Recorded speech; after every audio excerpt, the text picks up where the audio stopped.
মই এইটো চেনেলত আপোনাক সকলোকে কৈছিলোঁ ছাবস্ক্ৰাইব কৰি থৈ দিব, কাৰণ এই চেনেলত অসমৰ বিভিন্ন ক্ৰিকেট নিউজ, অসমৰ A to Z cricket news আপোনালোকে এই চেনেলটোত পাই যাব। অসম কিয়, পুৰা অল ৱৰ্ল্ডত কি নিউজ চলি আছে, কি আপডেট আছে, সকলোখিনি আপুনি পাই যাব। আৰু বিশেষ কৰিতো Assam premier league, year A to Z খবৰ আপোনালোকে ইয়াতে পাই যাব। আৰু সবচে ডাঙৰ খবৰ কি জানেনে? অসমৰ APL মানে আসাম প্ৰিমিয়াৰ লীগৰ আটাইতকৈ ডাঙৰ এটা খবৰ আহি গ'ল, কাৰণ 19 তাৰিখে মানে কালি ছানডে আছে APL অকশ্যন। পোন প্ৰথমবাৰে আটাইতকৈ ডাঙৰ চেলিব্ৰেশ্যন APLৰ অকশ্যন হ'বলৈ গৈ আছে কালি। আৰু সবচে ভাল খবৰ এইটো যে আমি লাইভ চাব পাৰিম।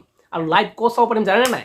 লাইভ চাব পাৰিম আমি জিঅ' হটষ্টাৰত। মানে জিঅ' হটষ্টাৰত আমি লাইভ চাব পাৰিম APLৰ অকশ্যন, আৰু কোনে কাক কিমান টকাত কিনিছে সকলোখিনি আমি চাব পাৰিম জিঅ' হটষ্টাৰ টিভি। আপোনালোকে ৰাতিপুৱা 10 বজাত জিঅ' হটষ্টাৰখন চলাই ল'ব, আৰু টিভিৰ আগত বহি জিঅ' হটষ্টাৰখন চলাই আপোনালোকে অকশ্যনটো চাই ল'ব। কাৰণ মই সেইটোৱে কৰিম। অহাকালি 10 বজাত টিভিৰ আগত বহি যাম আৰু APLৰ অকশ্যন A to Z চাব পাৰিম। যেনেকৈ আমি IPLখন চাওঁ, IPLৰ অকশ্যন যেনেকৈ চাওঁ, তেনেকৈ আমি APLও চাব পাৰিম। তো এইটো এটা ডাঙৰ খবৰ, আৰু অসম ক্ৰিকেট প্ৰেমীসকলৰ কাৰণেতো ক'বই নালাগে, বহুতেই সুখবৰ এটা। আপোনালোকৰ কেনেকুৱা লাগিছে এইটো নিউজ শুনি কিনে আপোনালোকে কমেণ্ট কৰি জনাব। আৰু ছেকেণ্ড কথা হ'ল, সেইটোতো আপোনালোকে জানে যে 19 তাৰিখে মানে কালি হ'ব, আৰু ৰাতিপুৱা 10টা বজাত হ'ব অকশ্যন। আৰু ছেকেণ্ড কথা 275 প্লেয়াৰ্ছ থাকিব, যাক মানে কিনা হ'ব, যাৰ ওপৰত বিডিং হ'ব।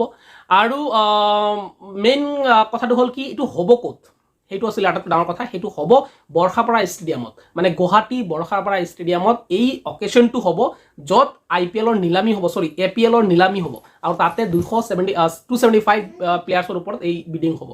আৰু মেইন কথাটো হ'ল, এইটো আমি চাব পাৰিম। ক'ত চাব পাৰিম? জিঅ' হটষ্টাৰত। কিন্তু আপোনালোকে চেনেলটো ছাবস্ক্ৰাইব কৰি থৈ দিব। মই বাৰ বাৰ কৈ আছোঁ, ৰিকুৱেষ্ট কৰি আছোঁ, আপোনালোকে চেনেলখন ছাবস্ক্ৰাইব কৰিব। আপোনালোকে এইখন চেনেলত হিন্দী নহয় অসমীয়াত আপোনালোকে পাই যাব, কাৰণ মোৰ এটা হিন্দী চেনেলো আছে। আপোনালোকে জানে, লিংকটো তলত আছে বাৰু। কিন্তু আপোনালোকে চাব, ছাবস্ক্ৰাইব কৰি থৈ দিব, আৰু কমেণ্ট কৰিব। মনত যি আহে সেইটো কমেণ্ট নিশ্চয় জনাব, কমেণ্ট কৰি।